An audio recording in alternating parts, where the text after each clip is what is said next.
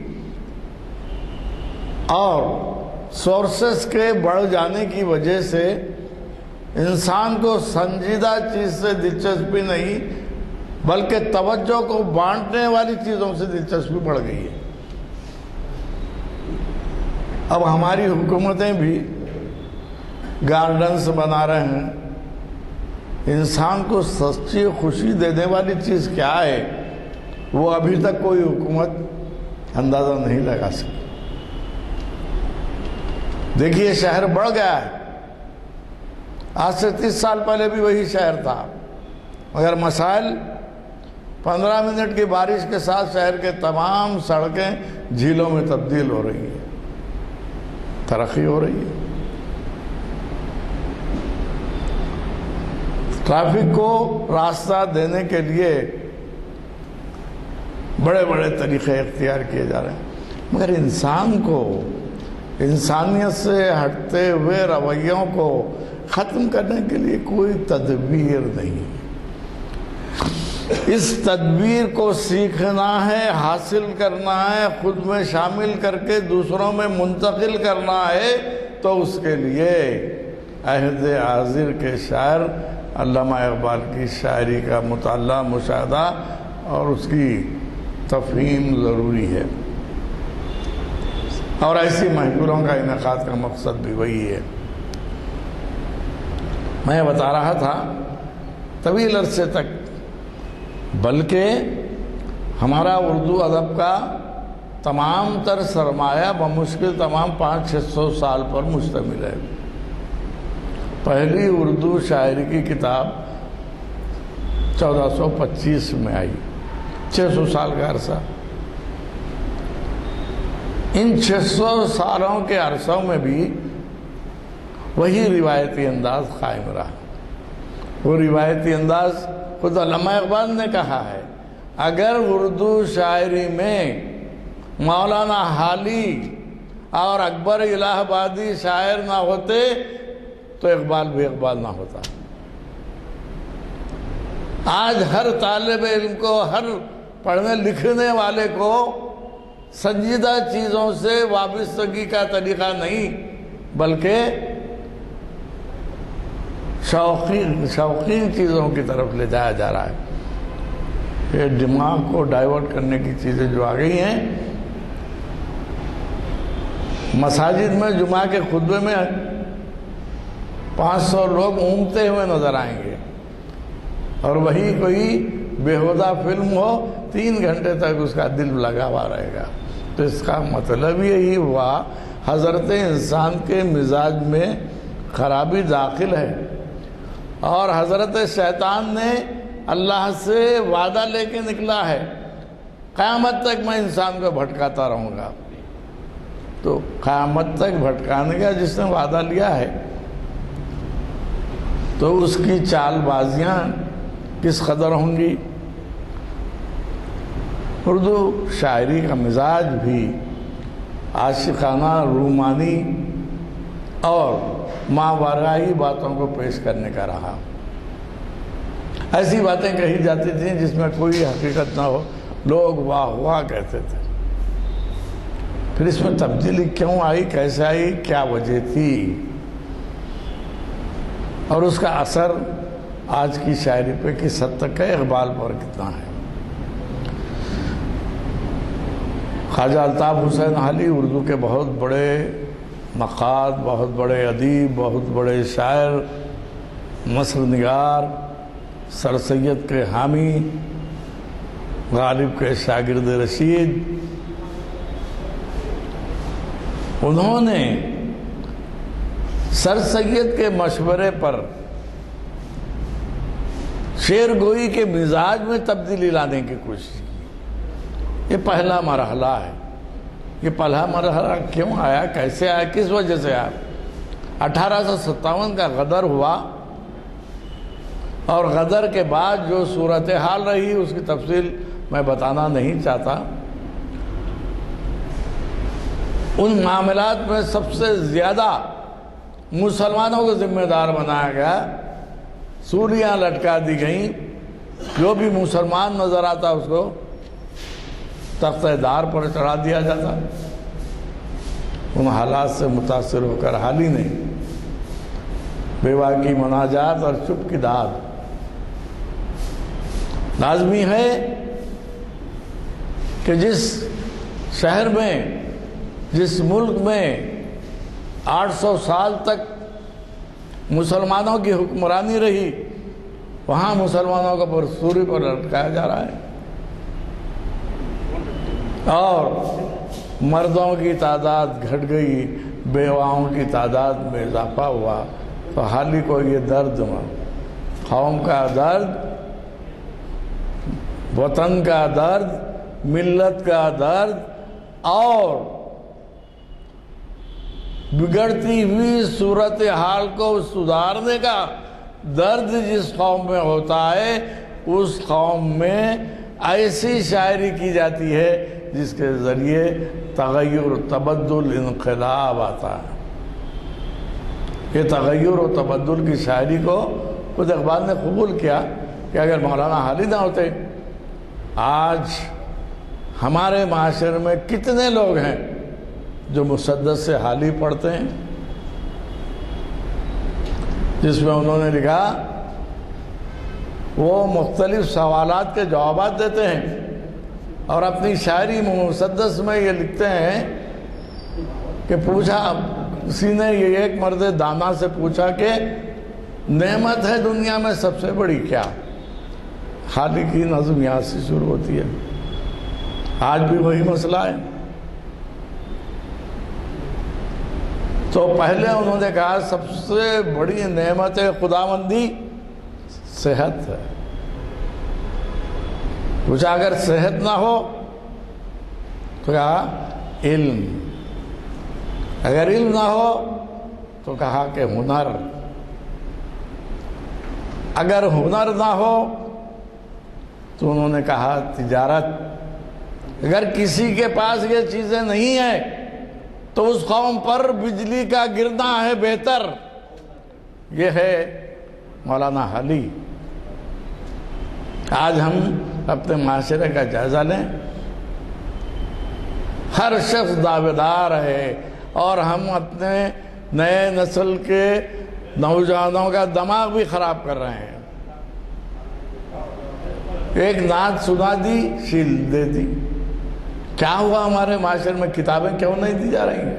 پڑھنے کی ضرورت نہیں ہے۔ دیکھیے جتنے بھی مقابلے ہو رہے ہیں، سیرت کے مقابلے یا کوئی بھی موضوع پر شیل دینے کا رواج، یہ رواج کو بدلنا پڑے گا۔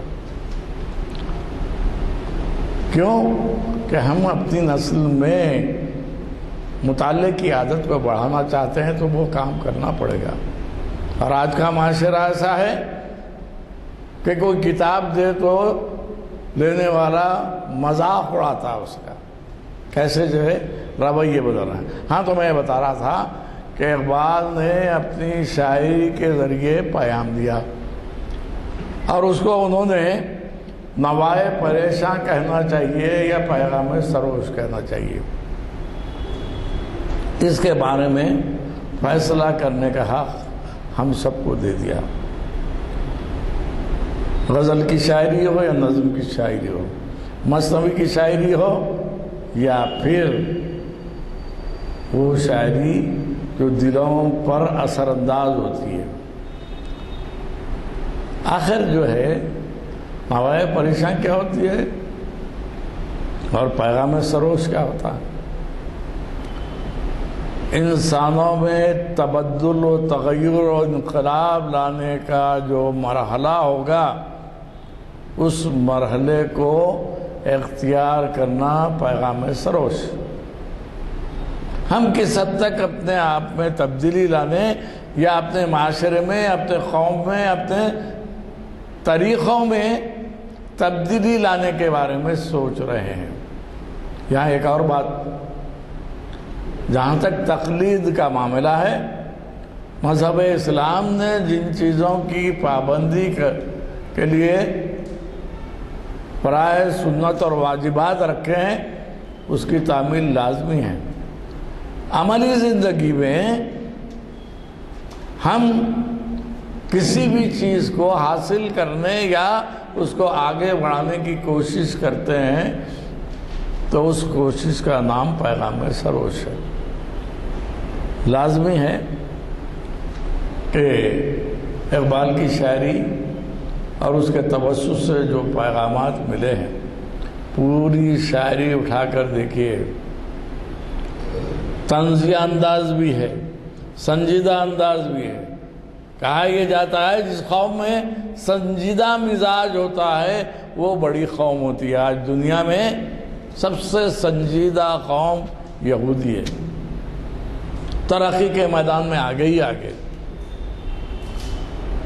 اور ہمارا حال یہ ہے کہ جو اچھی شاعری تھی، دکنی شاعری، جس میں قلی قطب شاہ نے پیغامات دیے، قلی قطب شاہ نے دکنی کے ذریعے نئی کیفیت پیدا کی اردو شاعری میں، اب ہمارے شاعر وہ دکنی شاعری کر رہے ہیں تو سوائے چھچورا پن کے اور کچھ نہیں۔ کیا ہمارے پاس سلیمان خطیب جیسے دکنی شاعر نہیں ہے؟ سرور ڈنڈا جیسے شاعر نہیں ہے؟ مگر تقلید کس کی کر رہے ہیں ہم؟ اس کی وجہ یہ ہے کہ ہم پیغام سروش کو سمجھنے میں ابھی تساہل کا شکار ہیں، رکاوٹ کا شکار ہیں۔ اتفاق یہ بہت اہم شخصیت تھی مراٹھواڑے کی، ماہر اقبالیات تھے، اور اختر الزمان ناصر ان کا نام تھا۔ اورنگ آباد میں اقبالیات کی کلاسز کو منظم کرنے میں ان کا بڑا ہاتھ رہا۔ انتقال فرما گئے، ہر ایک کو گزرنا ہے۔ تو مول صاحب میرے پاس بہت آتے تھے، کتابیں بہت تھیں، تو میں نے مولوی صاحب سے پوچھا کہ میرے حافظے میں کچھ کمزوری آ رہی ہے، میں بھولنے زیادہ لگا ہوں۔ تھوڑی دیر خاموش رہے، پھر اس کے بعد انہوں نے کہا آپ یاد کیجئے ہمیشہ جو روٹین میں آپ کا کام تھا وہ کوئی کام بھول گئے ہیں کیا؟ دیکھیے آپ بزرگوں کی تربیت کا انداز بھی کیسا ہوتا ہے نفسیاتی پس منظر میں۔ تو مجھے یاد نہیں آیا، 2-3 دن گزر گئے، بھول بھال بھی گیا۔ اس کے بعد اچانک یاد آیا، پھر میں آیا مول صاحب تو بولا آپ نے وہ جملہ کہا تھا؟ ہاں بولو بتاؤ، یاد آیا کیا؟ تو میں نے کہا نہیں یاد آیا۔ کیا پہلے آپ فجر کی نماز کے بعد تلاوت کلام پاک کرتے تھے؟ میں نے کہا ہاں۔ آپ کر رہے ہیں؟ میں نے کہا کہ نہیں، بھول کی وجہ وہی، بھول کی وجہ وہی ہے کہ تم قرآن سے دور ہو گئے ہو۔ تو اللہ تعالیٰ قرآنی تعلیمات، حضور اکرم صلی اللہ علیہ وسلم کی سنت اور احادیث سے دور ہونے کی وجہ سے ہم میں کیا کیا خرابیاں لانے کا جو ہے شیطان کو موقع دے رہا ہے۔ اللہ میاں مضبوطی سے پکڑنا ہے۔ تمام مورخین اور اقبال کے شارحین اور علامہ اقبال کے سوانح نگاروں نے یہ لکھا ہے کہ اقبال اٹھتے تو پہلے قرآن مجید کا مطالعہ کرتے، پھر اس کے بعد جو لکھتے لازمی ہے اس میں پیغام سروش کے سوا اور کچھ نہیں ہو سکتا۔ ایک ایسا دور بھی آیا ہندوستان میں اردو شاعری پر، اردو شاعری کے موضوعات پر ترقی پسندی، جدیدیت پسندی، کئی پسندیاں آ گئیں۔ ترقی پسندوں نے کہا ادب برائے زندگی، حقیقت پسندی، ریالزم، پھر حکومت ہمارے خلاف ہے تو اس کے بجائے علامت نگاری۔ یہ سب چیزیں کیا ادب میں شاعری میں آئی ہیں؟ یہ ہم راست بات کہہ دیں گے، حکومت زنجیروں میں ٹکر دے گی. اشارے میں کرنا چاہیے. علامت نگاری سمبولزم آ گیا. حقیقت نگاری کہہ کر ترقی پسندوں نے وہ بےہودگیاں کی کہ اس کا ذکر کرنا بھی مناسب نہیں. کری حقیقتوں کو بھی بیان کرنا شروع کیا جس میں عریانیت آ گئی، دنگا پن آیا. اقبال کے دور میں یہ ہو رہا تھا. یہ سب اقبال بھی شاعر تھے، اور شاعری کے نام پر آزاد شاعری، آزاد غزل، آزاد نظم، مورا نظم، نئی نئی شکلیں دی جا رہی تھی، کیونکہ دنیا میں سائنس کی ترقیات کے ساتھ ساتھ نئی نئی چیزیں آ رہی تھی، تو شاعری میں بھی کچھ تبدیلی لانا چاہیے. اقبال حقیقت میں اقبال آور شاعر ہے. انہوں نے اپنے مزاج کو بدلا نہیں، اپنی فکر کو بدلا نہیں، اپنی وہ فکر جو قرآن و حدیث کے توسط سے ان کے مزاج کا حصہ بنی رہی، اس کو پیش کرنے میں وہ ہمیشہ آگے رہے. دیکھیے، طنز کا مطلب کچھ اور لیا جاتا. آج بھی ہمارے پاس طنز اور مزاح کا مفہوم واضح نہیں ہے. مفہوم واضح نہیں ہے. سیٹائر کیا ہے ہم اندازہ نہیں، ہیومر کیا ہے ہم کو اندازہ نہیں ہے. ہم دونوں کو ایک ہی چیز سمجھتے، مگر اقبال نے طنز اور مزاح کے فرق کو اپنے اشعار کے ذریعے. ملا کو جو ہے ہند میں سجدے کی اجازت، دیکھیے آپ کتنا بڑا طنز ہے. ملا کو جو ہے ہند میں سجدے کی اجازت، نادان یہ سمجھتا ہے کہ اسلام ہے آزاد. پھر ہند کے شاعروں، افسانہ گروں، ہند کے شاعروں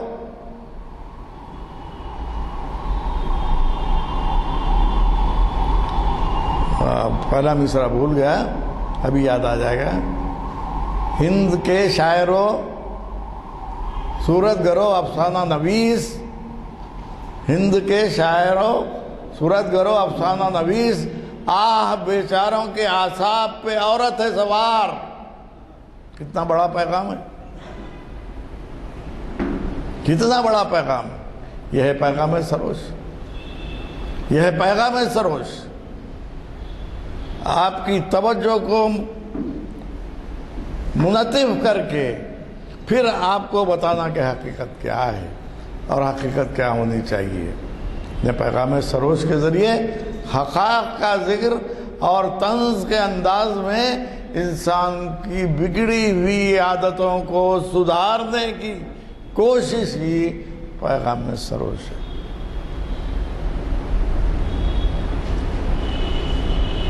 کشمیر سے ایک صاحب نے کتاب لکھی، پی ایچ ڈی کا مقالہ تھا. اس کا عنوان تھا علامہ اقبال کی پیامی شاعری. علامہ اقبال کی 1980 میں انہوں نے کیا کیا پیامات دیے نوجوانوں کو. کیا ہر طبقے، ہر فرقے، ہر ذات، ہر مذہب اور ہر عمر کے انسانوں کے لیے اقبال کے پاس میسیجز موجود ہیں، پیامات موجود ہیں. چھوٹے بچے سے لے کر بوڑھے اشخاص تک انہیں پوری شاعری کو انہوں نے پیام سروش بنا کر پیش کیا. دلچسپی یا مذاق کا ذریعہ نہیں بنایا. حالت یہ ہے کہ اقبال نے مسجد تو بنا لی دم بھر میں، ایمان کی حرارت والوں نے. دیکھیے آپ کیسا طنز ہے، کیا کاٹ ہے اس کا، اور کیسے دل پہ چھری کی طرح ترازو ہوتا ہے. مسجد تو بنا لی شب بھر میں، ایمان کی حرارت والوں نے. من اپنا پرانا پاپی ہے، برسوں میں نمازی بن نہ سکا۔ یہ بات کو شبلی نے بھی پیش کیا ہے، اقبال نے بھی پیش کیا، اس سے پہلے غالب نے بھی، پر طبیعت ادھر نہیں آتی۔ غالب نے کہا تھا زہد و تقویٰ کیا ہے سب معلوم ہے مجھے، مگر طبیعت اس طرف نہیں آتی۔ اقبال اپنے کلام کے ذریعے، شاعری کے ذریعے، اپنے افکار کے ذریعے طبیعت کو مائل و زوال نہیں، مائل و ترقی کرنا چاہتے ہیں۔ یہی ان کے کلام کی امتیازی خصوصیت ہے۔ وہ شعر نہیں کہتے، وہ درون میخانہ کے رازداں ہیں، اور یہ راز اللہ تعالیٰ ہر بندے پر نہیں کھولتا۔ جس بندے کو چاہتا ہے اسی پر وہ راز کھلتے ہیں۔ ہر بندہ امام غزالی نہیں ہوتا، ہر بندہ لازمی ہے، اور لاکھ کوشش کر لے بہت کچھ ہو سکتا ہے، محبوب الہی نہیں ہو سکتا، غریب النواز نہیں ہو سکتا۔ تو اللہ تعالیٰ جن شخصیتوں کو، جن لوگوں کو، جن افراد کو منتخب کرتا ہے، ان کو ہی یہ چیزیں عطا ہوتی ہیں، خدا داد صلاحیت۔ حد یہ محلے میں مشاعرہ آ رہا ہے، نوجوان بچہ ہے، کلام پڑھ رہے ہیں، علامہ اقبال کلام، اس میں بھی دیکھیے آپ، نوجوانی میں بھی وہ شوخی ان کے کلام کا ذریعہ نہیں ہے۔ بعض ایسے اشعار بھی ہیں جو شوخی کے ہیں، غزلوں میں آپ پڑھیں گے، موتی سمجھ کے شان کریمی نے چن لیے،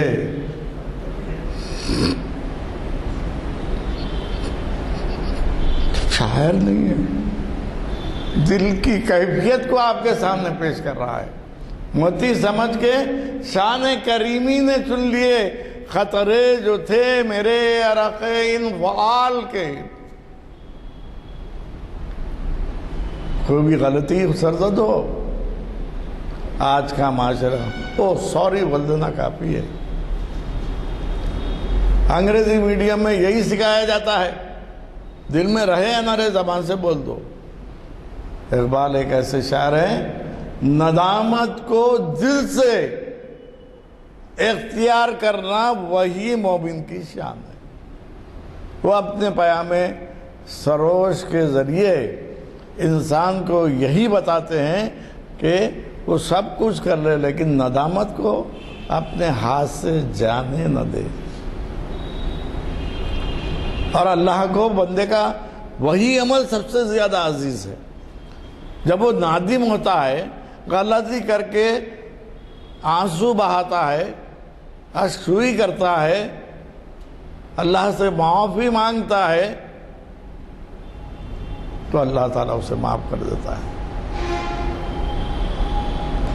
تو کہنے کا مطلب یہ کہ کلام یا شاعری کے ذریعے اقبال نے لفظیات کا جنگل نہیں کھڑا کیا، معنی آفریدی کو پیش نظر نہیں رکھا، خیال کو پیش کر کے کوئی بھی غلط بات نہیں کہی۔ وہی حقیقتیں جو انسان کی، سماج کی، معاشرے کی اور معاشرت کی ہیں، ان حقیقتوں میں تبدیلی لانے کا پیام۔ پہلی چیز تو انسان کی اپنی زندگی میں تبدیلی لانا، یہ اقبال کی شاعری کا بنیادی مزاج رہا ہے۔ معذرت خواہ ہوں، آنے میں تاخیر ہو گئی، اور جو ہے کوشش تو یہی ہوتی ہے کہ ایسے محافل میں کثرت سے شریک ہوں۔ عمر کے اس پڑاؤ میں آ چکے ہیں، منزل کے قریب ہیں، ہو سکتا ہے ان محفلوں میں شرکت کی وجہ سے آخرت میں ہم کو اللہ تعالیٰ نواز دے اور تمام خرابیوں کو ہمارے معاف فرما دے۔ ایسی محفلوں میں شریک ہونا بہرحال ایک اہم کارنامہ ہے۔ میں آپ تمام کو دل کی گہرائی سے مبارکباد دیتے ہوئے یہ عرض کروں کہ حقیقت میں میں آج اپنے موضوع کا حق ادا نہیں کر سکا کیونکہ تاخیر سے آیا ہوں. تھینک یو، شکریہ.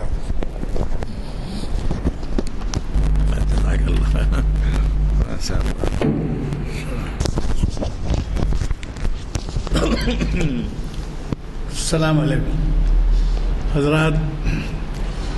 مجھے آپ کے دیر سے آنے کی وجہ سے یہ شبہ ہو گیا تھا کہ کہیں ٹریفک وغیرہ کا کچھ دیر پہلے یہاں مسئلہ پیدا ہو گیا تھا کافی، کیونکہ وہ آج کچھ تہوار بدکما کے نام سے ہے. اس وجہ سے مسجد کے اطراف اور اس محلے میں اور ادھر سب پابندیاں ہو گئی تھیں. لیکن اللہ کا لاکھ لاکھ شکر ہے کہ ہماری محفل کو ڈسٹرب نہیں ہوا، محفل کوئی ڈسٹرب نہیں ہوا. ذرا یہ پرچے دے دو، تقسیم دے دو، ہر ایک کو دو دو چار چار سب کے ہاتھ میں. بھائی صاحب آپ پہ ایک اور ذمہ داری ہے، یہ پرچے جو آپ کو دیے جا رہے ہیں اپنے محلے کی مسجدوں میں لگا دیں. تو یہ اس وجہ سے لگا دیں کہ بعض حضرات جو اس سے واقف ہوتے ہیں تو نئے نئے چہرے آتے ہیں. میرے خیال میں اگر آپ تبلیغی جماعت والوں کی مثال لیں تو آپ کو اچھی طرح سمجھ میں آئے گا کہ تبلیغی جماعت کے لوگ گھر بار چھوڑ کر تبلیغ کے لیے مہینہ دو مہینے پر ہمارے ایک مشہور حیدرآباد کے کانگریسی رہنما ہیں سلیم پاشا، 4 مہینے کے دورے پر ہیں وہ تبلیغی جماعت کے. تو اس طریقے سے اگر آپ کم از کم یہ جو میں آپ کو پیمفلیٹس ملتے ہیں، اگر آپ مسجدوں میں لگا دیں، 2 لیجیے، ایک اردو میں ایک انگلش میں لگا دیں تو شاید کچھ. دوسری آپ سے گزارش ہے کہ نوجوانوں کو ترغیب دیجیے. میں ہمیشہ اس بات کے لیے توجہ دلاتا ہوں، یہ سمجھ کے کہ شاید آپ اپنے گھر والوں میں، گھر کے بچوں میں، محلے کے بچوں میں شوق پیدا کریں گے. میں اس سے پہلے بھی آپ کو بتایا کہ اب یہ بتا دیجیے 25 سال سے کم کے لوگ کوئی ہے ہی نہیں. اب یہ نوجوان نہیں ہے تو پھر آئندہ یہ سننے والے کون رہیں گے؟ ان کو ذوق پیدا کرنا ہے، ان کو ہمارے محافل کے طور طریق بتانا ہے، ان کو ہمارے علماء سے واقف کرانا ہے.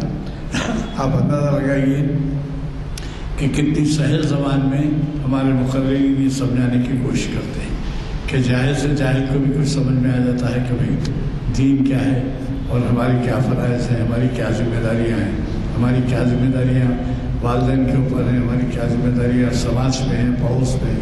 یہ سب سمجھ میں آتا ہے. مجھے یقین ہے کہ آپ اس بارے میں توجہ دیں گے. اور یہ جو اعلامیہ آپ کو دیے گئے ہیں آپ اپنے مسجدوں میں بھی لگا دے سکتے ہیں اور جمعہ میں وہاں اعلان بھی کرا سکتے ہیں. اب آج چہارشنبہ ہے، کل پرسوں جمعہ میں اعلان کرنے کے لیے ہوئی، بڑی خوشی سے اعلان ہوگا مسجدوں میں اور اس کی وجہ سے کئی لوگوں کو استفادے کا موقع ملے گا. مجھے بہت خوشی ہے.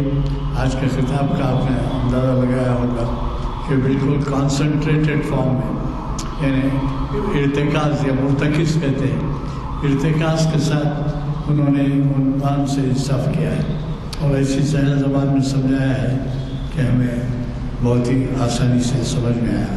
ہم سب ان کے مشکور ہیں اور اللہ تعالیٰ شکر ادا کرتے ہیں کہ وہ ان کو ایسی توفیق ہوتی ہے. مجھے یہ بھی یقین ہے کہ وہ اپنا ایک چھوٹا سا اس کے اندر اقتباس دیں تو وہ شاید ہمارے ہاں یہ پہلے تو یہ کہ آپ اس سے واقف ہو جائیے کہ یہ جو ہمارے جو بھی پروسیڈنگ ہوتے ہیں، جو بھی رودات ہوتی ہے، یہ ساتھ ہی ساتھ پوری دنیا میں دیکھی جا رہی ہے. ہمارے پاس اس کا انتظام ہے. یہ جو ہے ویب سائٹ کے ذریعے دیکھا جاتا ہے، ہر جگہ دیکھا جاتا ہے. آپ اگر باہر لوگ ہیں تو ان کو توجہ دلائیے کہ آپ مسجد اہلیہ گھر فاؤنڈری کی جو بھی رودات ہوتی ہے وہ تقاریر کی، ہفتہ واری محافل کی، وہ اس پر دیکھیں. اور جن لوگوں کو معلوم نہیں ہے وہ دیکھ کے شکر ادا کرتے ہیں کہ صاحب اچھا کیا آپ نے ہم کو معلوم کیا. لہٰذا آپ تبلیغ کا ذریعہ بن جائیں گے اگر اس کی طرف توجہ دلائیں. میں پھر ایک بات ہمارے آج کے مقرر صاحب جو انہوں نے دعا کی ہے، ہم ان کے لیے بھی دعا کرتے ہیں کہ اللہ تعالیٰ ان کے تقریری صلاحیتوں کو اور ابھارے. چونکہ دعا ہو چکی ہے، میں برخاست کی جاتی ہوں.